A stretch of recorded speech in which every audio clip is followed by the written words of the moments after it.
শুক্রবার সকালে মাথাভাঙ্গা শহরের শনি মন্দির মোড় এলাকায় সদ্যজাত এক শিশুর ভ্রূণ উদ্ধারকে ঘিরে ব্যাপক চাঞ্চল্যের সৃষ্টি হয়। স্থানীয় সূত্রে জানা যায়, সকালে পথ চলতি কয়েকজন বাসিন্দা রক্তমাখা খবরের কাগজে মোড়ানো অবস্থায় ভ্রূণটি পড়ে থাকতে দেখেন। খবর ছড়িয়ে পড়তে মুহূর্তের মধ্যে এলাকায় ভিড় জমে যায়।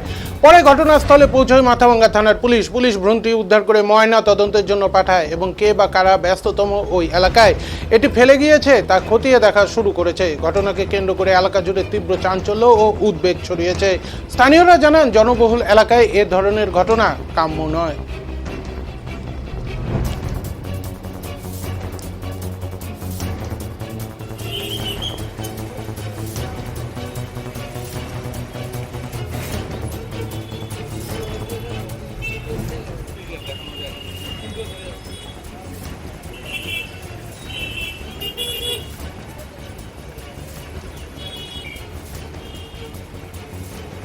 এটা হঠাৎ সকালবেলায় ঘন্টাখানিক আগে আমি দেখতে বললাম যে রক্তাক্ত অবস্থা। পরে দেখা গেল যে একটি বাচ্চা, সদ্যজাত একটি বাচ্চা, আরও হয়তো নষ্ট হয়েছে, হয়তো এখানে দাঁড়িয়েই হয়ে গেছে।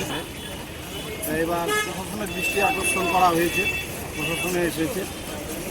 আমরা চাচ্ছি যে জিনিসটাকে তাড়াতাড়ি এখান থেকে পরিষ্কার করে দেওয়া, এবং কার দ্বারা হলো যদি সিসি ক্যামেরার মারফতে দেখা যায় তাহলে খুব ভালো হয়। আর নাগরিককেও একটু সচেতন হওয়ার প্রয়োজন আছে, কেননা এরকম একটা বাচ্চাকে যেখানে কিছু রাস্তা পাশে ফেলে দেওয়াটা উচিত না।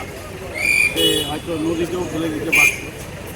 মানে সব দেখা যাচ্ছে একটি ছোট্ট বাচ্চা, এই এতটুকু একটা মোবাইলের সাইজ। তো তারপরে আমরা তোমাদের সবাইকে যে ফোন করা হলো, তোমরা আসলা, দেখলাম, প্রশাসনে এসে আমরা চাচ্ছি জায়গাটাকে পরিষ্কার করা। আপনার নাম?